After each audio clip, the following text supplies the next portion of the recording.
Hello guys, welcome to my channel. So in this video we will be discussing about concurrent collections. First of all, we need to understand why do we need concurrent collections. So concurrency means executing multiple tasks at the same time. So suppose imagine if there are multiple threads, they are accessing a normal hash map. So there is a hash map of integer comma string and multiple threads are accessing it. And here one thread is reading and one thread is writing and another thread is removing data. When multiple threads are acting on this normal hash map, it can lead to race conditions, data inconsistency and unexpected behavior. So in order to solve these problems, you need to use concurrent collections, which are designed to be thread safe, because concurrent collections are made only to access by multiple threads. So now we will discuss about the concurrent collection. So the first concurrent collection is concurrent hash map. So this is one of the most asked interview question. What is concurrent collections? So concurrent hash map. Concurrent hash map. How do you create concurrent hash map of integer comma string map is equal to new concurrent hash map? And why do we use concurrent hash map? Because if we use concurrent hash map, then multiple threads can read and write safely, and it has better performance than synchronizing an entire hash map, and it is widely used in Spring Boot and backend applications. This concurrent hash map is thread safe and can be used in a multi-threaded environment.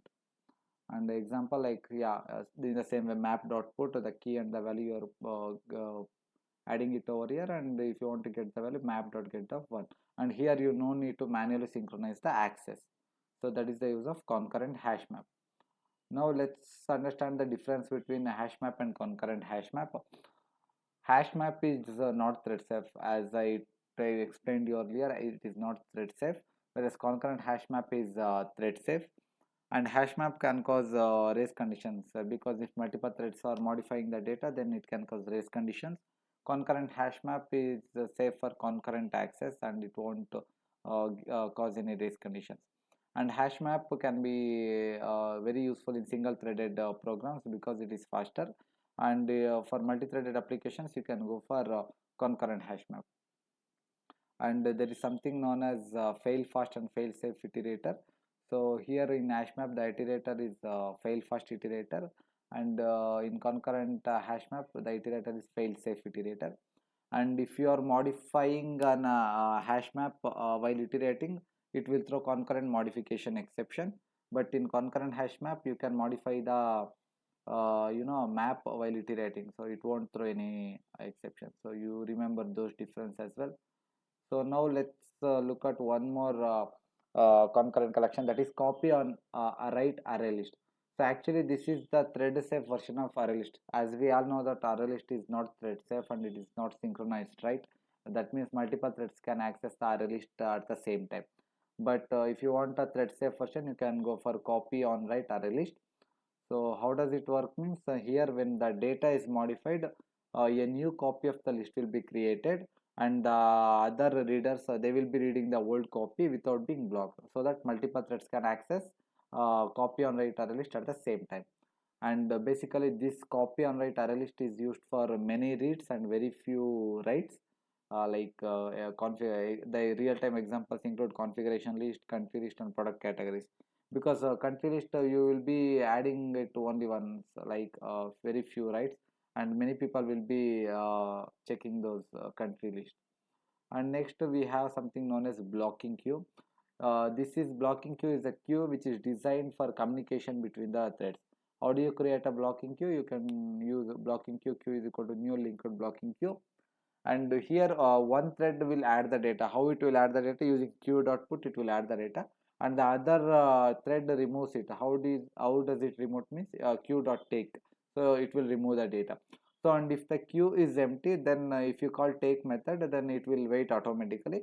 If the queue is full, then put method wait automatically. So it's automatic process.